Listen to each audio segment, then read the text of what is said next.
Hey, welcome to show number 98 of Tow Business Podcast. I'm Jeff. This is Brad. Brad, what's going on? Not a whole lot. We got a first little tease of spring here. We're in the mid to upper 50s this week. And for us right now, it feels like 90. It's definitely shorts weather for us right now. So everybody's getting outside, even though the days quite aren't as long as we would like for them to be, but going pretty good. Wrapped up, finally closed the door on 2022, got everything, all that stuff squared away and final allocations made and all that. So that's always a big relief.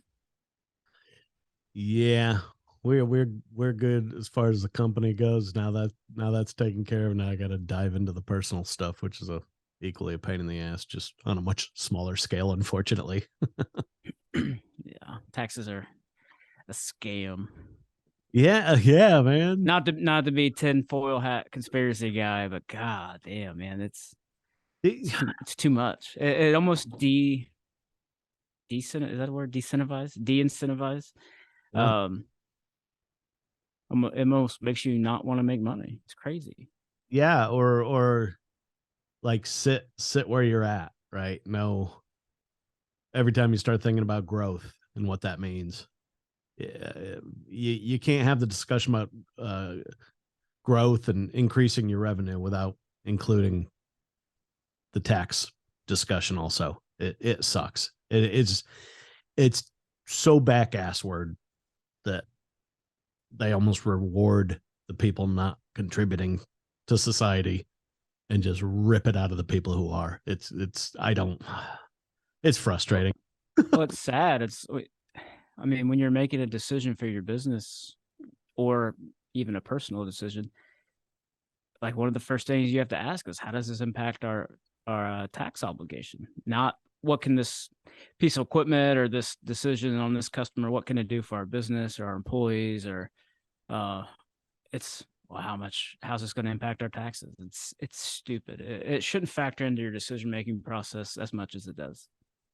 Yeah, right. And something to complicate it even more, I was listening to a podcast last week and they were discussing, it's a huge podcast and they have kept it like on a hobby level. They don't generate any revenue from the podcast, which is, it's a huge podcast. But they said one of the reasons they've decided just to keep it as a hobby is because one host is in Canada and one host is in the US.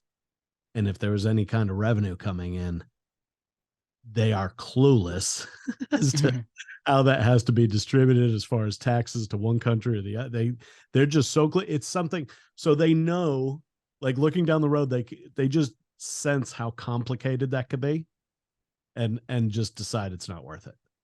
So right there, you got two guys that could be probably doing pretty well for themselves just off of podcasting, and they choose not to do it because of the tax implications, all the complexity, Complexity. I was forgetting the X. Complexity. It was just, I guess it's just too much for them to even think about doing. So yeah, it sucks. And I get to combine tax season and insurance season at the same time. So it gets even... Oh God. You'd think I'd spread this stuff out, right? But, I don't know. I think maybe getting it all over with at once maybe is. You only have one season of suffering versus two, I guess. That's a great point, because then once May 1st is here, I get to relax and have a nice summer, and I don't have to worry about this stuff until about New Year's time again, or end of November. Anyhow, is when I really start diving into that stuff. So I while we're on insurance, coming off of last week's show with JC Batista with Sierra Pacific, we discussed some issues facing startups as far as getting their first policy, but the insurance, I'm running into something with these agents.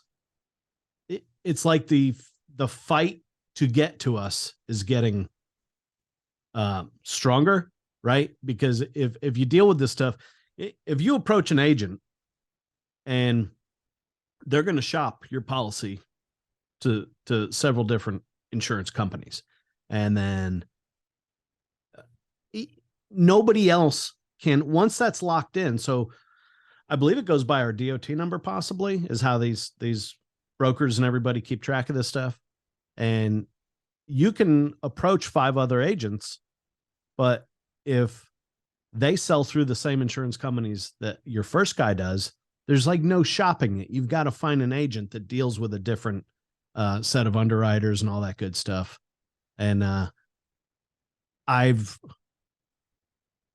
always start the conversation when somebody approaches me. Hey, just let you know, we like who we've been using. He does a great job for us. I just like throwing it out there to 2 other people every year to just keep everybody honest. And so in the past, I've had them try and slip through this change of agent form. I forget what it's exactly called, but it's where you sign off that, hey, you decide to use a different agent this year. And agent of record. There you go. Mm-hmm. And so I start off my conversations saying, just to let you know, if you plan on trying to do that, I'm watching for you sliding that paper across my desk, and I'm not going to do it. Then it's up to them whether they want to continue or not. So now I'm seeing a new tactic where they're just trying to get in earlier, right? After years of trying, they know around January 1st, that's when I start working on the renewal with our agent. And now I'm getting guys, our agents, back as far as like October, approaching me.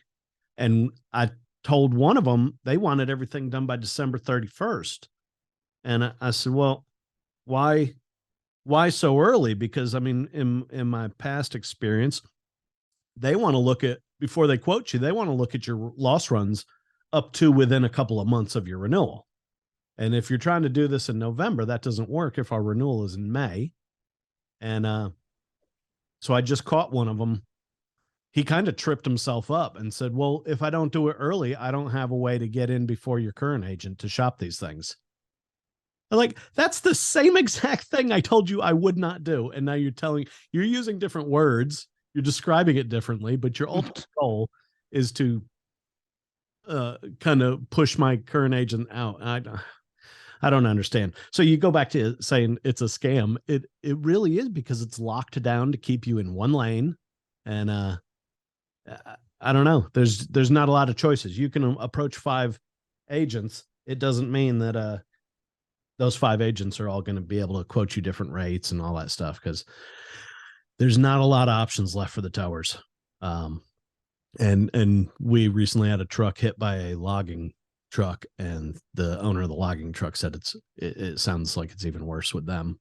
They're down to I think 2 agents or 2 insurance companies in Georgia that'll cover logging operations.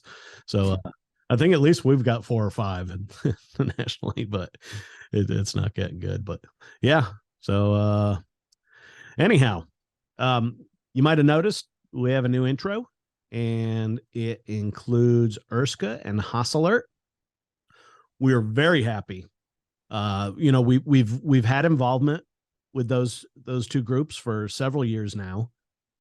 We are supporters and believers in what both of them are doing, and to have them show interest in kind of getting more involved in the show, it just sounded like a no-brainer to us. It's great. We like everybody we've had on in the past. Very informative. Erska's doing great things for people. Whether you're an individual, a company, whether you're a state association, they've got things that can benefit you. So we're gonna have them on again soon, along with Hasselert. Hasselert. You don't know what that is. I don't know where you've been, what planet you've been vacationing on, or what. Hasselert, obviously the mobile alerting to the vehicle navigation systems to really try and keep our guys out on the side of the road a lot safer. And it's just a perfect fit. I mean, everything we approach on the show is business management, safety, things like that. So these two, we couldn't ask for two better people to come on board with the show and help us out here. So we're real happy to have them. Yeah, we only work with people that we believe in and support.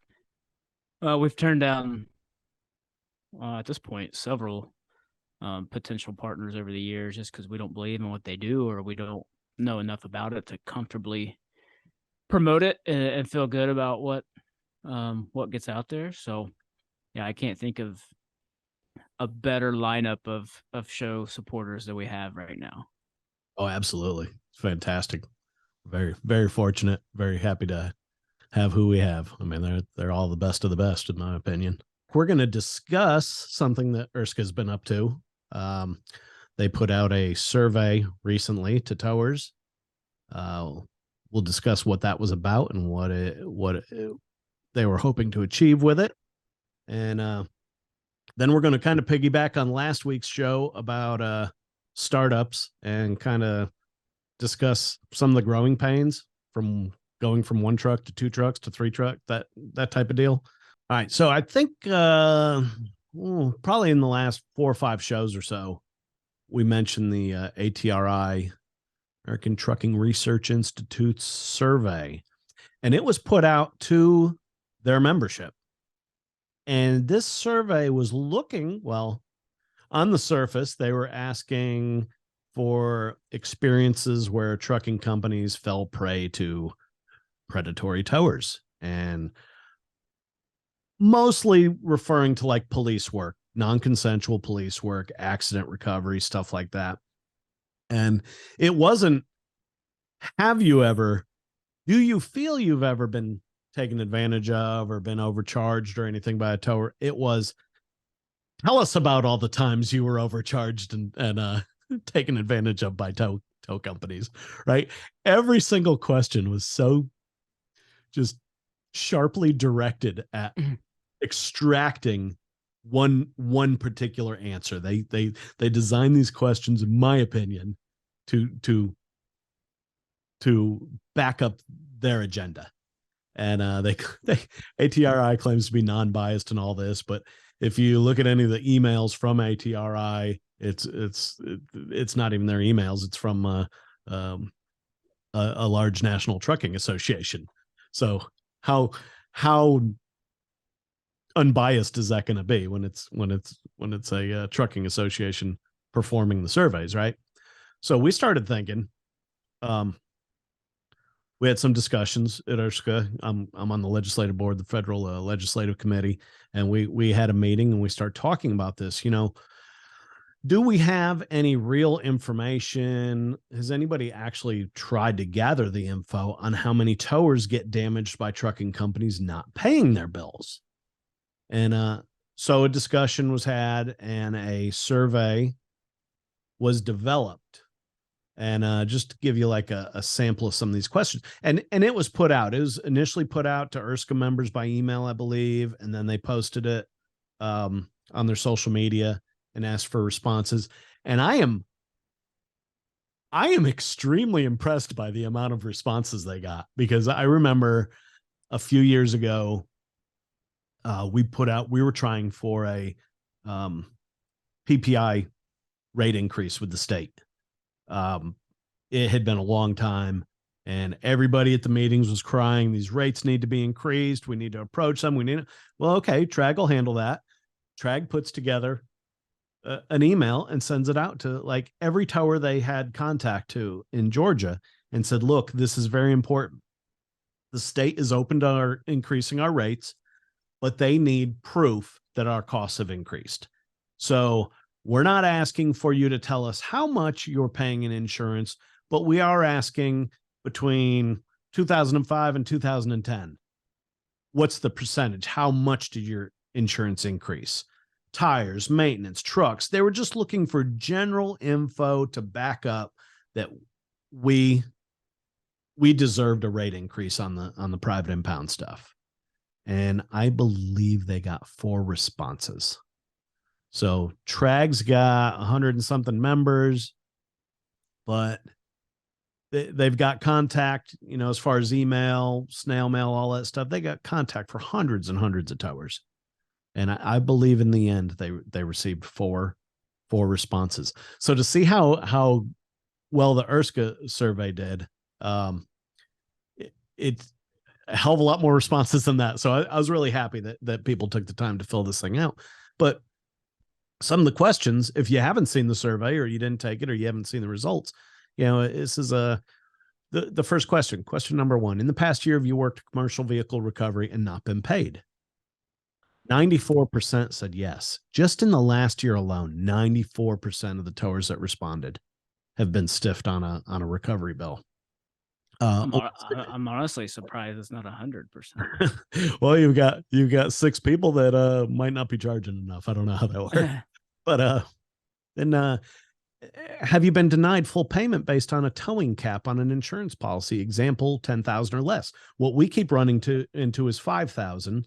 I just recently talked to a couple people. They've seen 10,000. They haven't seen it drop to 5,000. Last year, I'd say we encountered the $5,000 towing cap probably 3 or 4 times.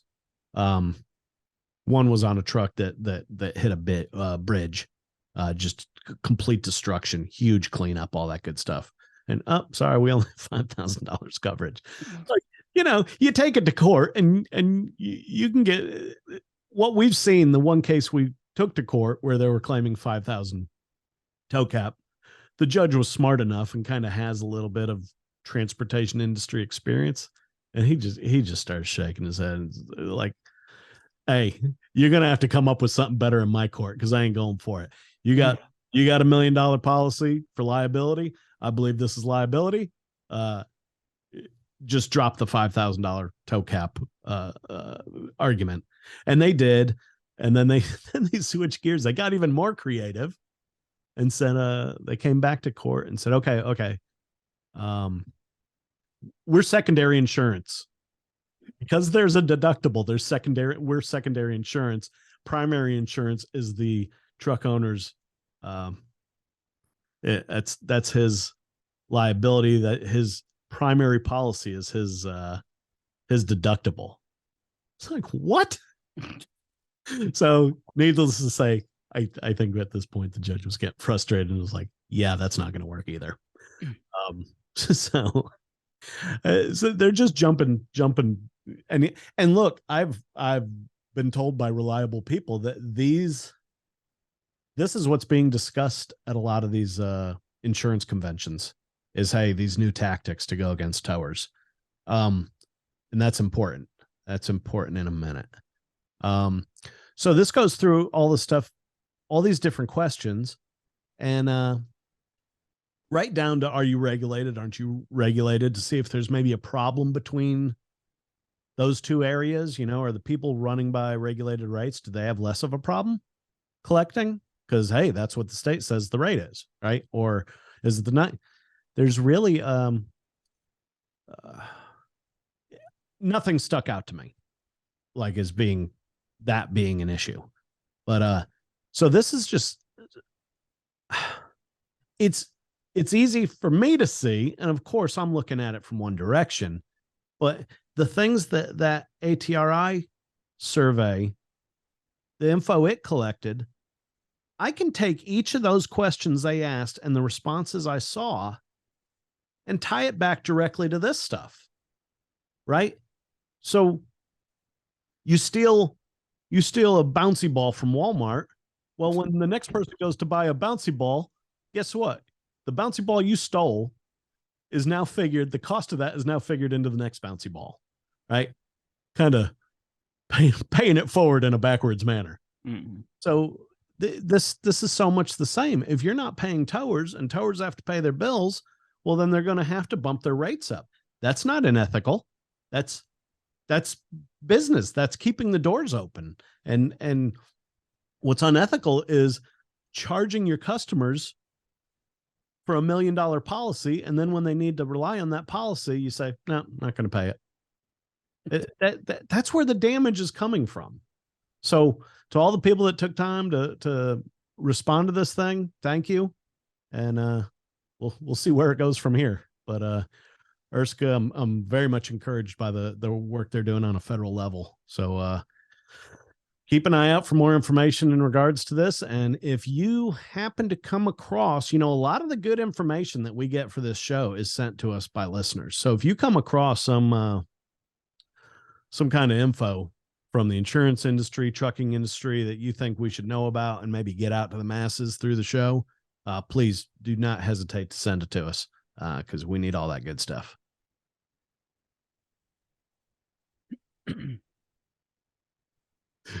All right, what else? And I mean, we can go in. I don't have anything else on that. Haven't really got to digest that information yet. But if you want to go into the other items startups need to think about before they get into this. All righty. How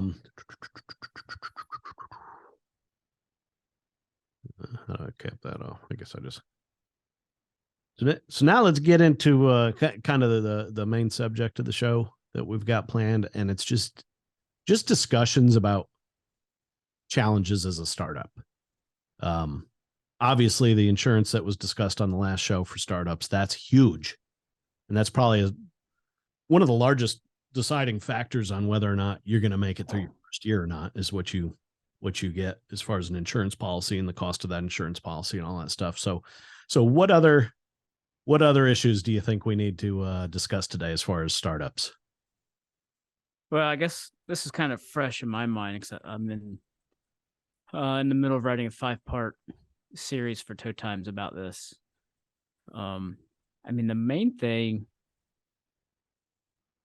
I think a lot of people need to ask themselves why they want to do this, why they want to get into this industry. Well, they're probably already in the industry, but why they want to take that leap to go out on their own, to take all that risk, to take all that obligation onto themselves. Why? Is it because, you truly just have the entrepreneurial bug that, you want to do your own thing? Is it you want to control your schedule? You want to be able to run tows from, 7 to 5 and then turn the phone off and have family time or, whatever hobby you might have? Or is it because you don't like your boss or your coworkers? Is it because you don't like your truck? Is it because you have a buddy that runs the service department at the local car dealership and you've got business you could be running, for yourself? I think that's important because I don't think a lot of people know why. I think they think that's the natural progression that, you work in the industry a handful of years and then you're supposed to move on and do your own thing. And that's not necessarily the case.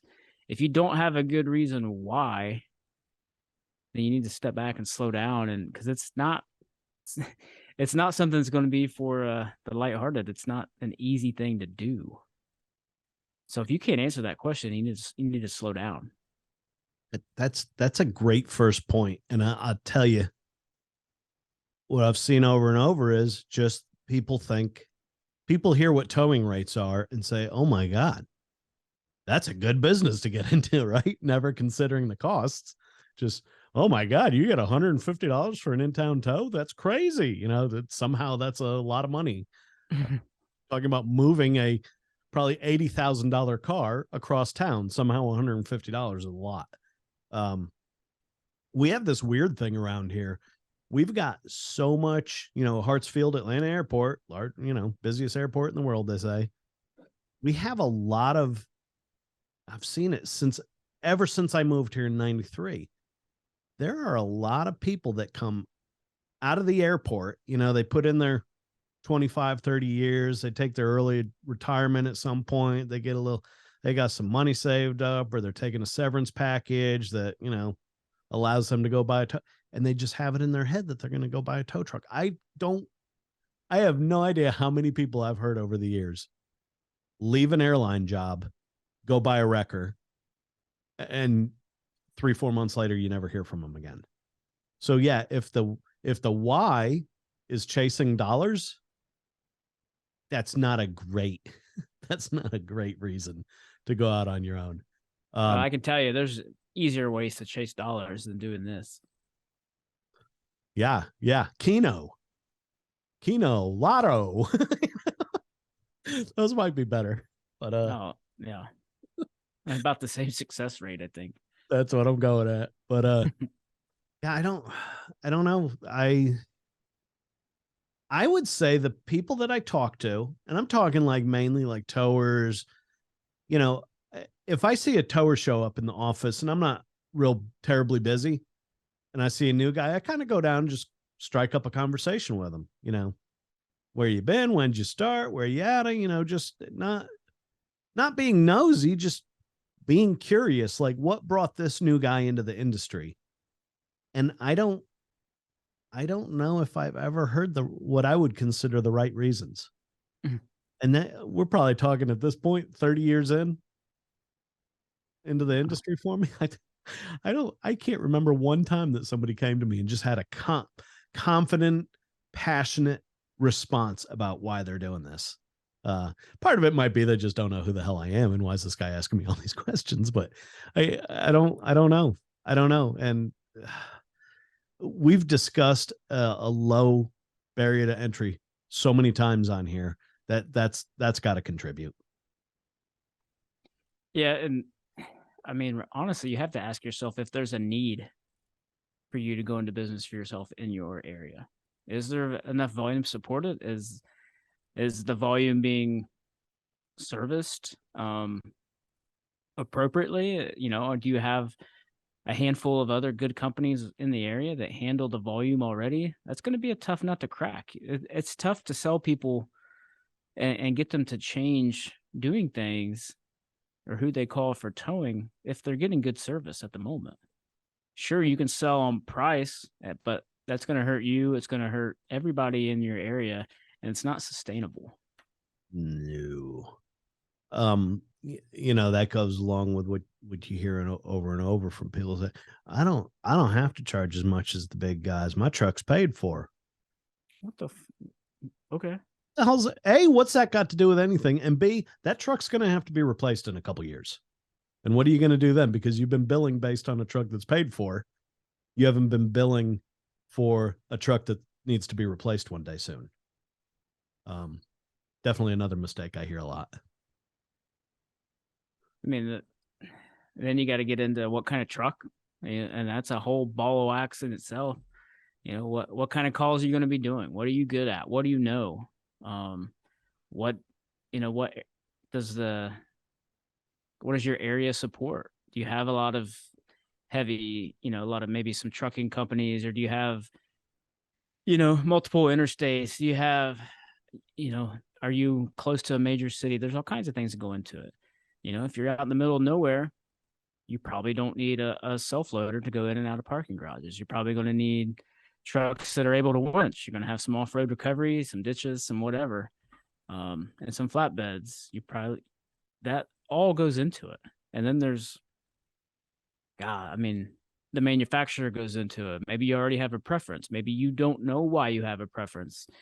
Then you got to, I mean, I could go on and on this for a while, but how can you get your truck serviced in your area? What dealerships do you have close to there? Are they worth a shit? Are they, can they get your truck in and out? Do they do good work? Because believe it or not, that not all truck dealers are created equal. We buy certain trucks for certain reasons here, and a lot of that has to do with the service. We have our own garage, but still, you have to go. There's warranty issues. There's all kinds of stuff, and inevitably, that truck will go to the dealer at some point, and it's gonna not just one time. Even the best, most well-performing, well-maintained trucks go to the dealer. So you got to factor all that stuff into it. So also, not just trucks, the parts that go on the trucks, tires. Do you have a mobile truck tire service in your area? Or do you need to be prepared to have a spare tire mounted on a rim and the jacks and the air guns able to swap that thing out? Because I ended up stuck in Alabama overnight through a tornado. Tornado ripped right past my hotel. Right. So I defied certain death all because of a truck tire.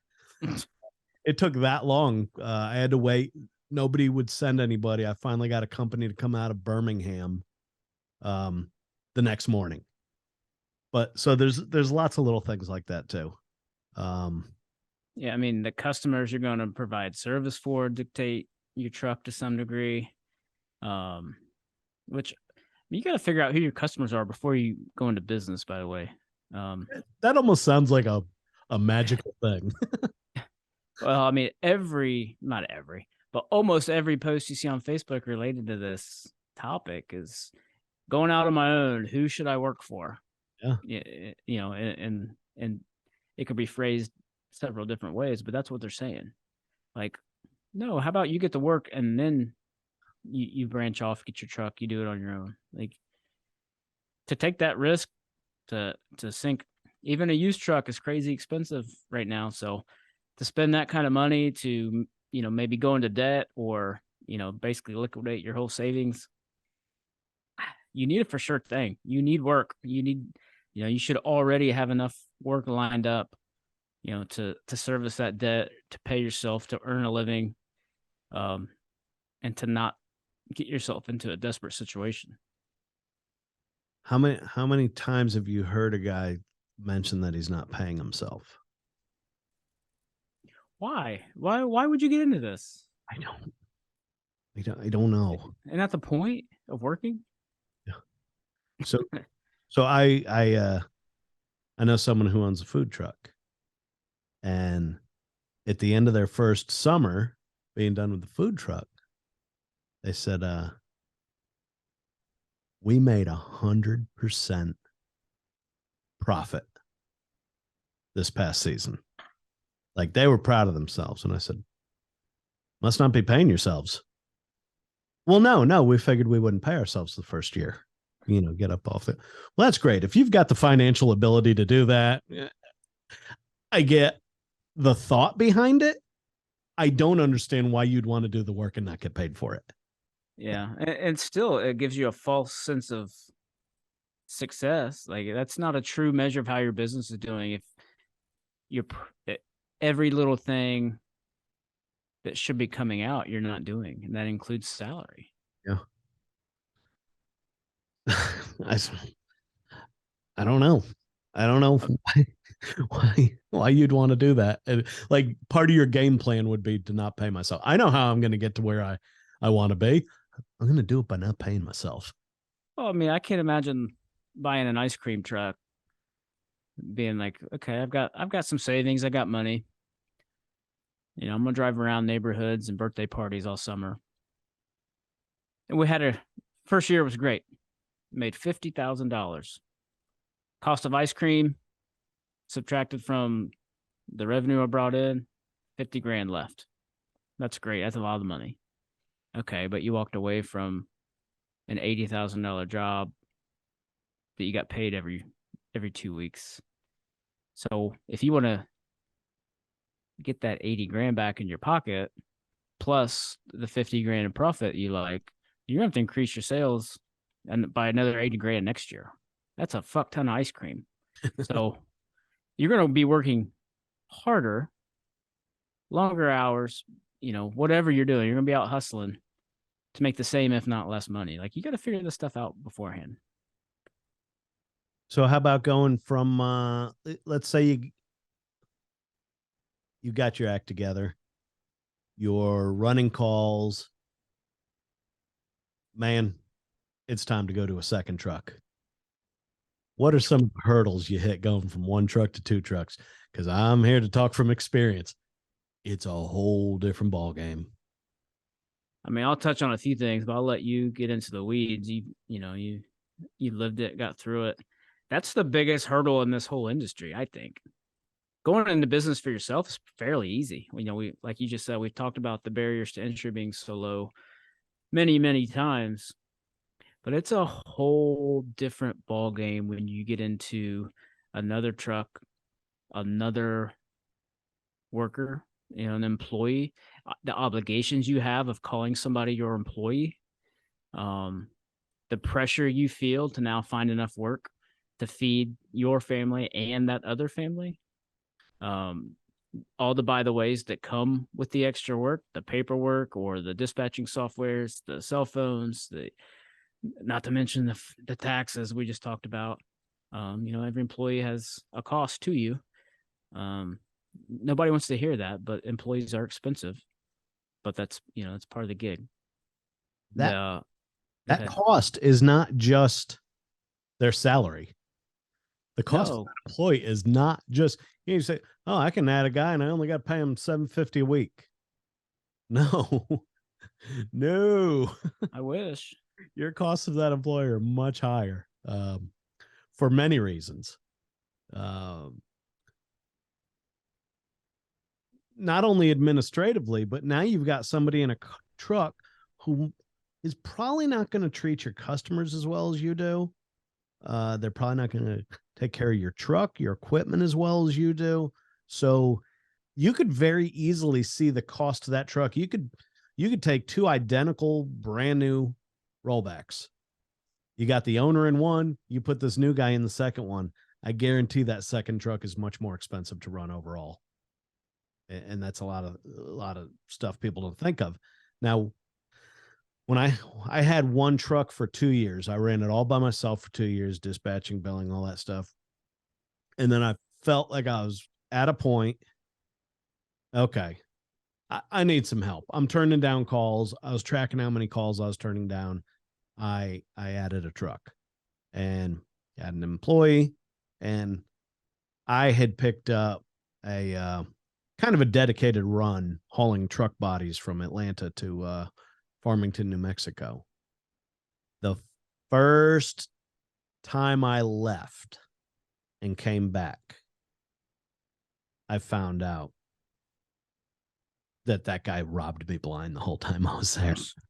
And the way I found out about it was a very good customer of mine. Like I did a lot of oddballs. I've always gone for like the niche stuff. I just feel it's more challenging and usually more profitable.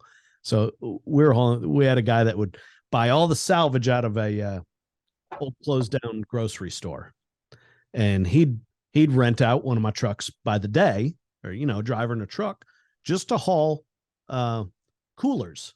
He bought and sold used coolers, so he'd sell them to another like mom and pop store. Get them out of this Kroger that's being remodeled and sell them.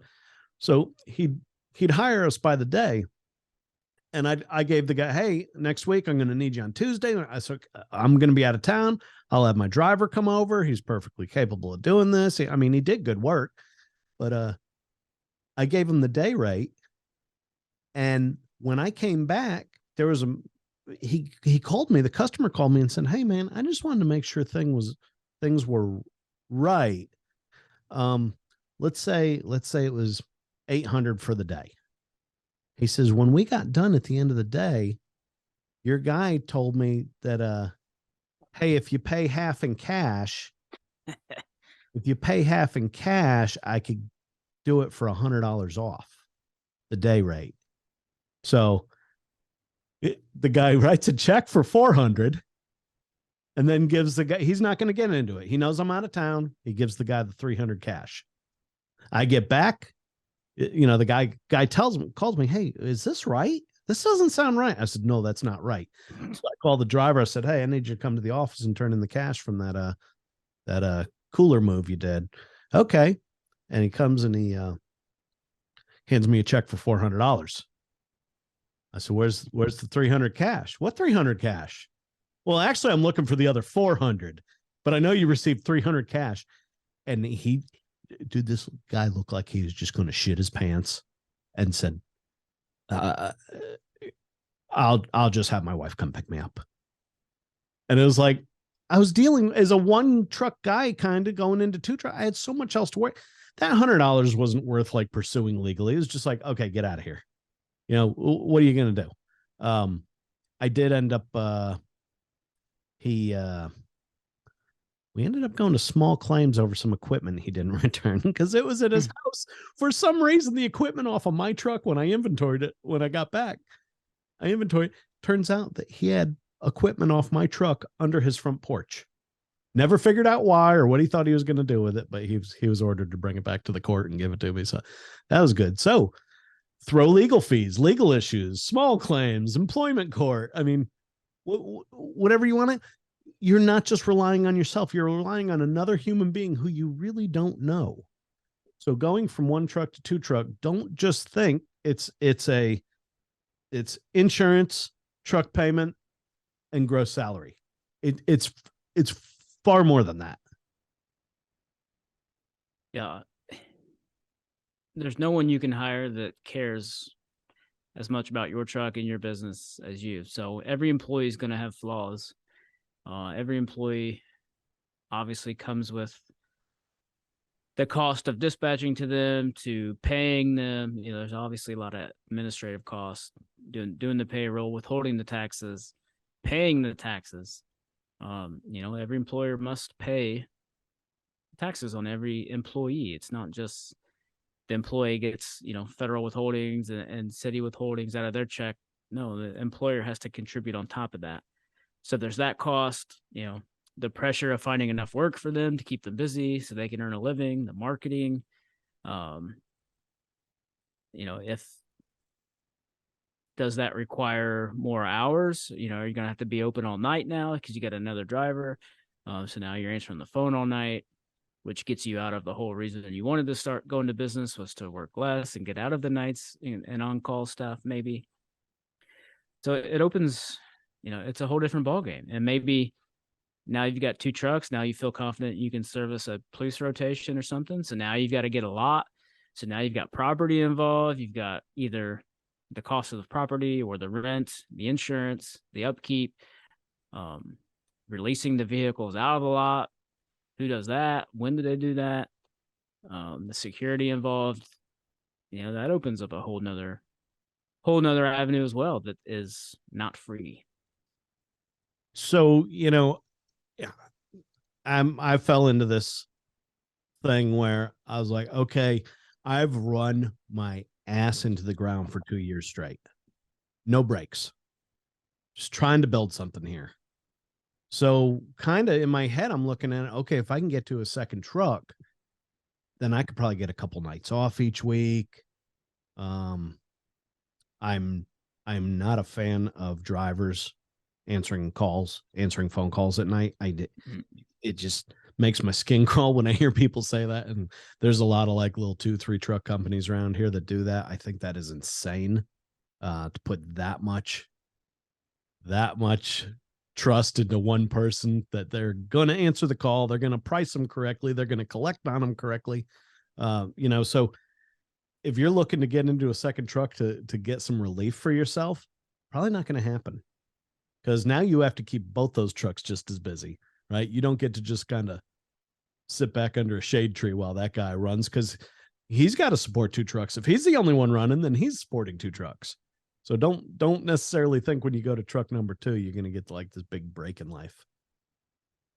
Well, no, even though maybe you might not be the one answering the phone or running the calls, like you're still consumed and worried about what they're doing. Are they staying busy? Are they answering the phone? What are they telling the customers? Are they turning the stuff down? Are they taking the cash? Are, you know, all these things, like you're not getting those nights and weekends off that you planned for.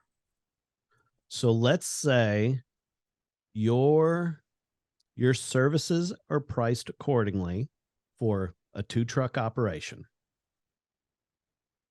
You're good. You're making a decent little profit on everything you're doing. You're staying busy. Let's say you found that one other driver you've got.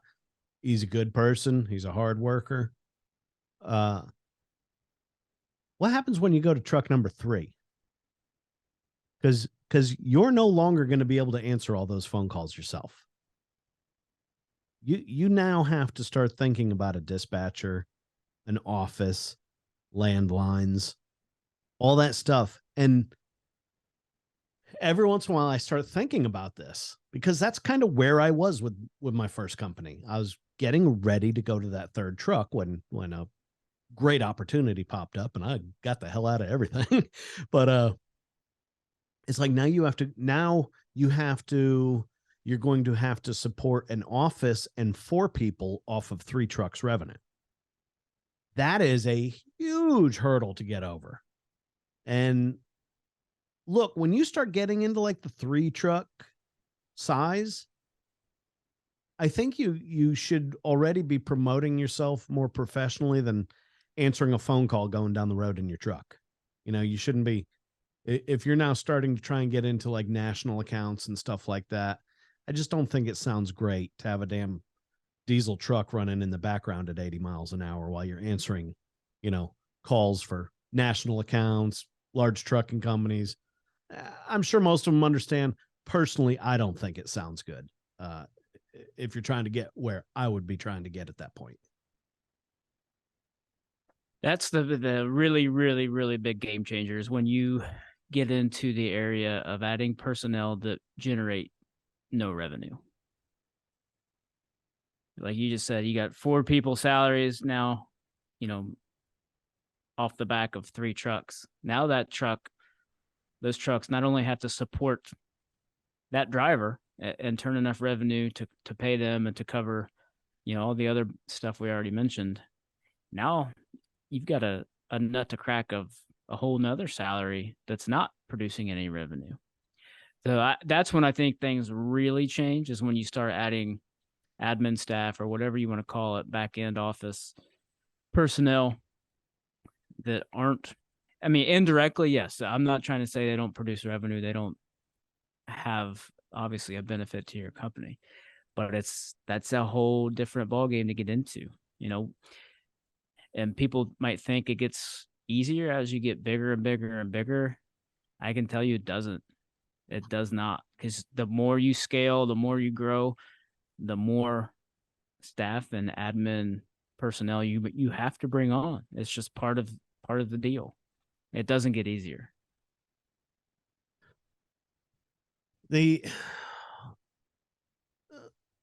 So back to the pricing thing, you might think you're doing good, and as you try to grow, you hit these roadblocks. How do you deal with that, right? Okay, I can't do this anymore. I can't answer all these calls. I've got to have some help, at least answering the phones. Well, with 2 or 3 trucks, if you're not doing any police work, any impounding, you might have been able to run out of your house at this point. But are you going to have a dispatcher come and sit in your living room every day? No, now you've got to have a separate office somewhere.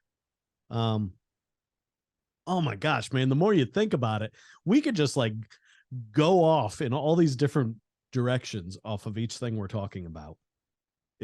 We'd be here for weeks talking about it. The more you talk, the more I'm listening to you say your part. I'm just sitting here going, oh, and there's this, and there's this, and there's this, and there's this. And now in this climate, those, even with a smaller company, people are expecting benefits now. They're expecting some paid time off. They're expecting some insurance. So, you may not have been that concerned when it was just you. But what do you do now? You have to go to that person. I'm guessing at this point, a good amount of the work you have as a startup, you may have sold to your customers based on price. And now what do you have to do? You have to raise your rates to support that non-revenue generating employee. So how do you deal with that? And how do you explain to that? Your customers, for the most part, aren't going to care that, hey, all of a sudden your costs went up. They rarely do, but it's just a fact of life. You've got a decision to make. Either you have to raise your rates at that point, or you're not going to last a long time.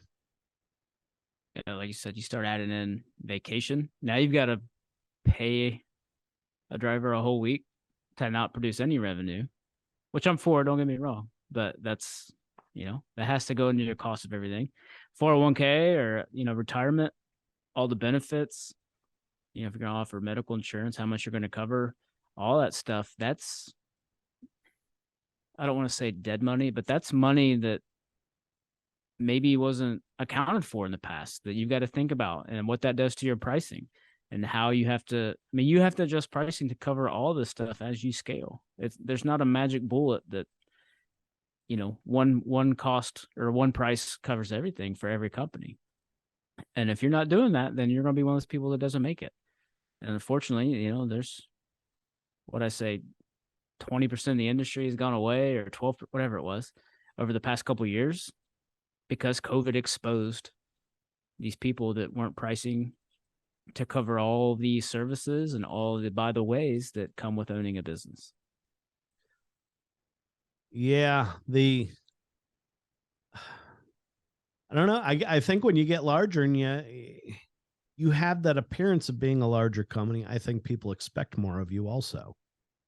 Right? When you're a one truck guy, I think people understand that okay, this guy's starting out. He's got a 96 4700, on the bed. You're driving an old International. I think people understand that. And look, some people are looking for that. They're looking for the guy by himself and like hoping on a lower price. Service doesn't matter that much to them. Their cars not the nicest, so they're not totally concerned with like white glove treatment. So I guess there's a place for those people. But as you get larger and you try to have more exposure in your community and all that, you better have a clean, shiny truck, because that'll start working against you at some point. So there's an expense there also. Yep, this is all stuff to think about, and obviously some of it is down the road type stuff. If you're just thinking of making that leap into one truck owner operator status, but I mean, you got to think about the legal side of it. You've got to incorporate, you've got to do all these filings, DOT numbers, interstate, intrastate, all these decisions you got to make just to set yourself up to be able to operate legally. The license plates, the type of license plates, the DOT numbers, all that stuff. Tax ID numbers, withholding accounts, all this stuff you have to set up, man. It's just a lot. And you've got to think about all this stuff before you get into it. It's so hard to figure this stuff out on the fly when you're in a truck 10, 12 hours a day, trying to perform the jobs to pay the bills. All this stuff needs hammered out ahead of time. Yeah, your pricing, your pricing needs to be set on where it needs to be to achieve your goals. Where are you trying to get to? Because each time you add a truck, I just don't think it looks great. You add a second truck, you go up on all your prices. You add a third truck, you go up on it. You're better off planning ahead, and that should be part of a business plan. You can write a business plan as simple or as complicated as you'd like, but just to have something to base your progress off of and base your goals on. That's something you should look into too. You can find online like templates. Last time I had to write one was quite a while ago. It's not fun, but to have something you can go back on and look, did I achieve this goal? Why didn't I achieve it? Did I achieve it? Did I exceed expectations? Just something to base your own progress and growth off of is a great tool to have. Yeah, I mean, you're going to need some kind of metric to gauge how you're doing. You can't just keep operating every month without knowing if you're making money, how much money you're making, what percentage it is, where you might be fat, where you might need to trim, reevaluate some things, where your fuel, your insurance, whatever. You've got to have some benchmarks. You got to know, how, like you talked about getting multiple insurance quotes earlier. Like, how does my insurance stack up to industry standards or to other companies my size or whatever it is? I mean, ultimately, the easiest, quickest thing to do is get almost like a mentor, like find somebody in the industry that you can count on to bounce ideas off of, or to look at your financials and give you suggestions, or to give you maybe some hurdles or roadblocks to look out for ahead of time. So you're not, I mean, honestly, one bad decision or one thing overlooked can cripple you. So if you can find somebody like that to help you out, you're gonna be way ahead of most people. Yeah, I consider us to be a mid-sized towing company, and being where we're at, probably one of the things that kind of still excites me is thinking of, or almost fantasizing about, having it all to do over again. Right? Start small and figure out how to do it, because I feel like I'd have a good enough roadmap at this point, where I might be able to end up with something better than what I've got now, you know? So probably if you're thinking about doing this at all and starting out on your own, you need to do a lot of thinking like that. And I guess as you're thinking and you're being realistic about thinking about the challenges ahead of you, if you still feel hungry and you're still excited about the prospect of doing all that, then maybe you're heading in the right direction. But back to the beginning of the conversation, if it's just because you think you're going to make $1 million, man, you're not going to be successful. I don't think so. And the old saying is, quickest way to make $1 million in the towing industry is to start with 2, because you can lose it a whole lot faster than you can make it. My gosh, that sounds truthful. Well, yeah, I would to finish up here, I would be really interested in interviewing someone who, let's say, in the past 5 years bought their first truck, and now they're at the point where they've got 3, 4, 5, 10 trucks. They've got dispatchers, office staff, storage yard. I would love to hear a modern day story of success like that. Not just the success, but all the problems and the challenges and all that stuff too. If you or somebody who kind of fits that bill, please reach out to us, because I'd really be interested in having that conversation with somebody. Yeah. Like 15, 20 years removed from being at that point. So they probably come up with stuff we're not even thinking of right now.